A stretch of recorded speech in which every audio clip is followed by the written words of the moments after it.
بسم اللہ الرحمن الرحیم۔ السلام علیکم معزز طلبہ کرام، آپ سب کیسے ہیں؟ آج ہم موطا امام محمد کے سبق نمبر 322 کو پڑھیں گے۔ آج کے ہمارے سبق کا عنوان ہے ادھار بیچنے کی صورت میں خریدار کا مفلس ہو جانا، یعنی آج کے ہمارے سبق کے باب کا جو عنوان ہے باب الرجل یبیع المتاع بنصیعۃ فیفلس المبتاع، کہ ادھار وہ شخص جو ادھار سامان بیچتا ہے اور پھر خریدار مفلس ہو جاتا ہے۔ تو اس حوالے سے آج کا ہمارا سبق ہے۔ حدیث پاک اخبرنا مالک اخبرنا ابن شہاب عن ابی بکر بن عبد الرحمن بن الحارث بن ہشام ان رسول اللہ صلی اللہ علیہ وسلم قال ایما رجل باع متاعا فافلس الذي ابتاعه ولم يقبض الذي باعه من ثمنه شيئا فوجده بعينه فهو احق به وَإِن مَاتَ الْمُشْتَرِي فَصَاحِبُ الْمَتَاعِ فِيهِ أُسْوَةٌ لِلْغُرَمَاءِ۔ امام محمد رحمۃ اللہ علیہ آپ فرماتے ہیں کہ ہمیں امام مالک نے خبر دی ہے کہ ہم سے ابن شہاب زہری نے روایت کیا ابن ابو بکر بن عبد الرحمن بن حارث بن ہشام سے کہ رسول اللہ صلی اللہ علیہ وسلم نے فرمایا کہ کوئی شخص جو ہے وہ کچھ فروخت کرے اور پھر خریدار مفلس ہو جائے اور بائع کو اس کی قیمت وصول نہ ہوئی ہو، لیکن اسے اپنی چیز بعینی ہی مشتری سے مل گئی، تو بائع اس کا زیادہ مستحق ہے، اور اگر مشتری فوت ہو گیا تو فروخت کرنے والا دوسرے قرض خواہوں کے برابر ہوگا۔ قال محمد اذا مات وقد قبضه فصاحبه فهو أسوة للغرماء وإن كان لم يقبض المشتري فهو أحق به من بقية الغرماء حتى يستوفي حقه وكذلك إن أفلس المشتري ولم يقبض ما يشتري فالبائع أحق بما باع حتى يستوفي حقه۔ امام محمد رحمۃ اللہ علیہ آپ فرماتے ہیں کہ جب خریدار فوت ہو جائے تو اس نے اس چیز پر قبضہ بھی کر لیا ہو تو بائع دوسرے قرض خواہوں کے برابر ہوگا۔ خریدار نے اگر قبضہ نہ کیا ہو تو فروخت کرنے والا دوسرے قرض خواہوں کی نسبت زیادہ حقدار ہوگا، یہاں تک کہ اس کا حق اسے پورا مل جائے۔ اسی طرح اگر خریدار مفلس ہو جائے اور اس نے خرید کردہ شے پر قبضہ نہ کیا ہو تو فروخت کرنے والا فروخت شدہ شے کا زیادہ حقدار ہے، یہاں تک کہ اس کی رقم پوری ہو جائے۔ تو بہرحال اس باب میں امام محمد رحمۃ اللہ علیہ نے ایک حدیث نقل کی ہے کہ جس میں رسول اللہ صلی اللہ علیہ وسلم نے فرمایا جب کوئی آدمی سامان فروخت کرے بغیر نقدی کے اور اس کے بعد مشتری مفلس ہو جائے، یعنی حاکم وقت اس کے مفلس ہونے کا حکم جاری کر دے، تو جس کو دیوالیہ بھی کہتے ہیں، تو اس کے بعد جب قرض خواہ بہت زیادہ ہو اور بائع سے مشتری نے جو مبیع لی وہ بعین ہی موجود بھی ہو تو بائع دوسرے قرض خواہوں سے اس بات کا زیادہ مستحق ہے کہ وہ مبیع پکڑے۔ ہاں اگر مشتری کے پاس مبیع موجود ہے لیکن مشتری مر جائے تو اب بائع دوسرے قرض خواہوں کے ساتھ مساوی حکم رکھتا ہے، لہذا یہ اپنے مبیع کو نہیں لے سکتا۔ اب اس حدیث کی وضاحت کرتے ہوئے امام محمد رحمۃ اللہ علیہ فرماتے ہیں کہ جب خریدار فوت ہو جائے جبکہ اس نے مبیع پر قبضہ کر لیا ہو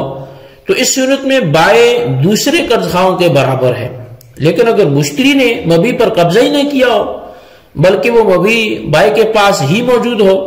تو اس صورت میں اس مبیع کو پکڑ لینے کے لیے دوسرے قرض خواہوں سے زیادہ بائع حقدار ہے۔ تو بہر صورت اس باب میں ائمہ کرام کا اختلاف ہے کہ جب مبیع مشتری کے پاس موجود ہو اور مشتری کے مفلس ہونے کا حاکم حکم دے دے مگر ہمارے ائمہ احناف کا اس بات پر اتفاق ہے کہ اس مبی میں بائع اور دوسرے قرض خواہ برابر کے حقدار ہیں، جیسا کہ عمدۃ القاری شرح صحیح البخاری میں امام بدر الدین عینی رحمۃ اللہ علیہ نے اس کو کثیر روایات کے ساتھ ثابت کیا ہے۔ چنانچہ آپ فرماتے ہیں کہ ابراہیم نخعی، حسن بصری اور بہت سے ائمہ کے جن میں امام اعظم امام ابو حنیفہ، امام ابو یوسف، امام محمد اور امام ظفر کا جو ہے نام آتا ہے، فرمایا کہ ان سب کا مذہب یہ ہے کہ جس شخص نے مفلس کے ہاتھ کوئی چیز فروخت کی وہ اس چیز میں باقی قرض خواہوں کے برابر ہے۔ عمر بن عبدالعزیز سے صحیح روایت ہے کہ جب جس شخص نے اپنی چیز طلب کی پھر مقروض قرار دیا گیا تو وہ شخص اور باقی قرض خواہ وہ برابر ہیں۔ امام زہری کا بھی یہی قول ہے۔ حضرت علی المرتضی رضی اللہ تعالیٰ عنہ سے بھی انہی کے مذہب کے مطابق روایت ہیں، اور حضرت قتادہ، خلاص بن عمر اور حضرت علی رضی اللہ تعالیٰ عنہ سے روایت ہے کہ آپ نے فرمایا کہ اگر وہ اپنی چیز بعین ہی مقروض کے ہاں پائے تو وہ اس میں قرض خواہوں کے برابر ہے۔ اسی طرح ابراہیم سے یہ روایت ہے کہ وہ اور دیگر قرض خواہ اس میں برابر ہیں۔ ابن ابو شیبہ نے اپنی مصنف میں روایت کرتے ہوئے کہا کہ ہمیں ابن فضیل نے حدیث بیان کی ہے، انہوں نے عطا بن صائب سے اور انہوں نے امام شعبی سے یہ لی ہے کہ ایک شخص نے پوچھا کہ اس نے مفلس کے پاس اپنا مال بعین ہی پایا ہے، تو انہوں نے کہا کہ دوسرے قرض خواہوں سے تمہارا حصہ زیادہ نہیں ہے۔ تو بہرحال معزز طلباء کرام، امام بدر الدین عینی نے بڑے بڑے ائمہ کا وہی مسلک بیان کیا ہے جو کہ ائمہ ثلاثہ احناف کا ہے، اور صحیح روایات سے اور آثار سے بھی اس کی تائید پیش کی ہے۔ اب احناف کے مسلک کے استنباط کی وجہ یہ ہے کہ احناف فرماتے ہیں کہ بائع جب مشتری کو ایک مدت معینہ پر کوئی چیز فروخت کر دیتا ہے تو وہ چیز بائع کی ملکیت سے نکل کر مشتری کی ملک میں داخل ہو جایا کرتی ہے، اور اب بائع کا حق صرف اس قیمت سے ہے جو اس مبیع کی ہے۔ جب مشتری کو حاکم وقت مفلس قرار دے دے تو اب مبیع تو ملک مشتری میں ہے، اس لیے اس میں یہ بائع دوسرے قرض خواہوں کے برابر ہی ہوگا۔ تو امام اعظم امام ابو حنیفہ رضی اللہ تعالیٰ عنہ کے اصول کے مطابق دوسرے ائمہ سے اختلاف کی یہی وجہ ہے، اور امام اعظم امام ابو حنیفہ رضی اللہ تعالیٰ عنہ کی تائید میں مختلف کتب احادیث میں کثیر تعداد میں آثار موجود ہیں۔ تو بہرحال ان آثار میں سے چند ایک آپ کے سامنے میں پیش کرتا ہوں۔ مصنف ابن ابی شیبہ میں عبداللہ بن عمر بن عبد الرحمن دلاف سے اور وہ اپنے والد سے اور وہ اپنے چچا بلال بن حارث سے روایت کرتے ہیں کہ ایک شخص مہنگی اونٹنیاں، وہ بہت مہنگی اونٹنیاں خریدتا تھا اور حاجیوں سے پہلے ہی پہنچ جاتا تھا، یہاں تک کہ وہ اس شوق میں دیوالیہ ہو گیا۔ راوی کہتے ہیں کہ پھر حضرت عمر بن خطاب رضی اللہ تعالیٰ عنہ نے خطبہ دیا اور فرمایا کہ قبیلہ جہنیہ کا وہ شخص کہ جس شخص کا رنگ غصے میں معمولی سا سیاہ ہو جائے تو اس کو پھر تاج العروس بھی کہتے ہیں، اور اس حوالے سے فرمایا کہ وہ شخص اپنی دینداری اور امانت داری میں صرف اس بات پر راضی ہو گیا کہ یہ کہا جائے کہ وہ حاجیوں سے پہلے پہنچ گیا، اس نے سامان قرض لیا اور وہ پھر دیوالیہ ہو گیا، جس نے اس سے کچھ لینا ہو تو وہ ہمارے پاس آئے، یہاں تک کہ اس کا مال ہم حصہ جو ہے اس کے اعتبار سے قرض خواہوں میں تقسیم کر رہے ہیں۔ تو اب اس حدیث کو بیان کیا، اور ابو سفیان نے ایک آدمی سے اور اس نے ابن سیرین سے اور ابن سیرین نے قاضی شریح سے جب وہ کسی کا دیوالیہ نکال لیتے تو وہ جو کچھ اس کے پاس بچا ہوا مال ہوتا اس کو سب قرض خواہوں میں تقسیم کر دیا کرتے تھے۔ تو اب اسی طرح ایک دوسری روایت بھی وہ بھی مصنف عبدالرزاق کی ہے۔ حضرت قتادہ رضی اللہ تعالیٰ عنہ جو ہیں وہ حضرت عمر بن عبدالعزیز رضی اللہ تعالیٰ عنہ سے روایت کرتے ہیں۔ عمر بن عبدالعزیز رضی اللہ تعالیٰ عنہ فرماتے ہیں کہ اگر کوئی آدمی اپنی چیز کی قیمت طلب کرے تو وہ بائع اور دوسرے قرض خواہ اس چیز میں برابر ہوں گے، اور یہی امام زہری کا قول بھی ہے۔ ابن سیرین قاضی شریح سے روایت کرتے ہیں، انہوں نے فرمایا کہ جو قرض خواہ مشتری کے مفلس ہو جانے کے بعد اپنی چیز کی قیمت طلب کرے تو وہ اور تمام قرض خواہ برابر ہیں۔ قاضی شریح ان سب کو اس کے ساتھ طلب میں برابر قرار دیتے ہیں، اور ابن سیرین بھی ان سا کا ہی وہ فتویٰ دیتے تھے۔ اور حضرت قتادہ خلاص سے اور وہ حضرت علی المرتضیٰ شیر خدا کرم اللہ تعالی وجہ الکریم سے روایت کرتے ہیں کہ حضرت علی رضی اللہ تعالیٰ عنہ نے فرمایا کہ بائع اور دوسرے قرض خواہ اس چیز میں برابر ہوں گے جس چیز کو بائع نے مشتری کے پاس بے نہیں پایا۔ تو بہرحال یہ آپ نے دیکھ لیا کہ ان آثار صحیحہ میں واقع الفاظ میں موجود ہے کہ بائع مشتری کو جب کوئی چیز ادھار بیچتا ہے اور اس کے بعد قاضی اس کا دیوالیہ نکال لیتا ہے تو اب یہ بائع اپنی چیز کو اگر بعین ہی مشتری کے پاس پا لیتا ہے تو یہ اس کو لے نہیں سکتا، کیونکہ بیچنے کے بعد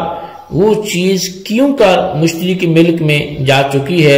اور وہ چیز اب اس کے پاس نہیں رہی، اس عقد کی وجہ سے ایسا ہوا۔ تو اب چونکہ وہ چیز مشتری کی ملک میں جا چکی ہے اور وہ اسی کی ملک میں ہے اور یہ ایک عام قرض خواہوں کی لسٹ میں شامل ہو گیا، اور جو چیز مشتری کا دیوالیہ نکل گیا تو اس کی ملک میں جتنی چیزیں ہوں گی ان کو پکڑنے میں تمام قرض خواہ اس بائع کے ساتھ برابر کے شریک ہو جائیں گے۔ اور جو احادیث دوسرے ائمہ اس بات پر پیش کرتے ہیں کہ مشتری کے مفلس ہونے کے بعد اگر بائع اپنی چیز کو بعین ہی مشتری کے پاس پالے وہ دوسروں سے اس چیز کا زیادہ حقدار ہے، تو احناف ان احادیث کے جواب میں چند تعویلات پیش کرتے ہیں۔ پہلی تعویل تو یہ ہے کہ اکثر احادیث میں من ادرک مالہ بعینہ عند الرجل کے لفظ ہیں کہ جس کا معنی یہ ہے کہ جو آدمی اپنے مال کو بعین ہی کسی کے پاس پا لے وہ اس کا زیادہ حقدار ہے، لیکن اس میں بائع کا لفظ نہیں ہے، اور جب بائع کا لفظ نہیں ہے تو پھر بائع کے حق میں اس حدیث کو بطور استدلال پیش کرنا یہ صحیح بھی نہیں ہے۔ اور اس کے علاوہ دوسری تعویل امام طحاوی رحمۃ اللہ علیہ نے اس کی پیش کی ہے، اور وہ امام طحاوی نے جواب دیا کہ جو مذکورہ باب کی حدیث میں مذکور ہے کہ جس آدمی نے اپنے مال کو بعین ہی پایا حالانکہ مبی اس کا عین مال نہیں ہے، اور بے شک وہ اس کا عین مال تھا اور اس کا بعین ہی مال واقع ہوتا ہے، تو غصب شدہ جو چیز یا مانگی ہوئی یا امانت رکھی ہوئی چیز پر اور جو اس کے مشابہ ہیں، تو مطلب تیسری تعویل ان احادیث کی یہ آتی ہے کہ ان احادیث میں مال سے مراد اس شخص کا مال ہے جس سے کوئی شخص وہ مال غصب کر کے لے گیا تھا یا چرا کر لے گیا تھا، اور بعد میں چور یا غاصب نے وہ مال مفلس کو فروخت کر دیا، یا مفلس نے کسی شخص سے عاریتاً مال لے لیا تھا، یا اس کے پاس کسی شخص نے امانتاً وہ مال رکھوایا تھا۔ ان تمام صورتوں میں جب صاحب مال نے اپنے مال کو مفلس کے پاس بعین ہی موجود پایا تو قرض خواہوں کی بنسبت وہ اس مال کا زیادہ حقدار ہے۔ اس توجیہ کی تائید وہ ایک صریح حدیث سے بھی ملتی ہے جو امام بیہقی نے جس کو بیان کیا ہے، وہ یہ کہ حضرت ابو معاویہ رضی اللہ تعالیٰ عنہ کہتے ہیں کہ ہمیں حدیث بیان کی ہے حجاج بن ارطاط نے سعید بن زید بن عقبہ سے، اور انہوں نے اپنے والد سے، اور انہوں نے کہا کہ نبی علیہ الصلوۃ والسلام نے فرمایا جب تم میں سے کسی شخص کی چیز گم ہو جائے یا تم میں سے کسی شخص کی چیز چوری ہو جائے پھر وہ چیز بعین ہی کسی کے پاس مل جائے تو وہ اس چیز کا زیادہ حقدار ہے، اور وہ شخص کہ جس سے وہ چیز ملی ہے یعنی خریدار بائع سے قیمت واپس لے لے۔ تو اب اس میں بھی آپ دیکھ لیں کہ اس حدیث سے بالکل واضح ثابت ہوا کہ نبی علیہ السلام نے اس آدمی کے بارے میں فرمایا کہ جس کا مال گم ہو گیا یا چوری ہو گیا، تو جس کے پاس وہ مال موجود ہے اس سے لینے کا زیادہ حقدار وہ شخص ہے جس کا وہ مال ہے۔ تو معلوم یہ ہوا کہ جس حدیث میں یہ آیا ہے کہ نبی علیہ السلام نے فرمایا جب کوئی مفلس ہو جائے تو اس کے پاس کوئی شخص اپنا سامان پائے تو اس کے لینے کا وہی زیادہ حقدار ہے، اس سے مراد بے نہیں ہے، کیونکہ بے کی صورت میں مشتری کے پاس بے ہی نہیں، وہ مال نہیں ہوتا جو کہ بائی نے فروخت کیا ہے، کیونکہ ملک بدلنے سے شے بدل جاتی ہے۔ تو جیسا کہ اس کی وضاحت امام بدر الدین عینی رحمۃ اللہ علیہ نے بھی وہ کر دی ہے، اور اسی لیے بے کا لفظ بھی جو ہے وہ اگرچہ ایک روایت میں آیا ہے لیکن وہ روایت صحیح نہیں ہے۔ تو یہ بہرحال جی آج کے ہمارے سبق کی ساری ایرادات تھی جو آپ نے سماعت کی۔ اس سبق کو اچھی طرح سمجھیں، اس کے خلاصے کو اپنے رجسٹر پر لکھیں۔ اللہ تعالیٰ سے دعا کرتے ہیں کہ جو ہم نے پڑھا سنا اسے یاد رکھنے کی توفیق نصیب فرمائے۔ آمین بجاہ النبی الامین صلی اللہ علیہ وسلم۔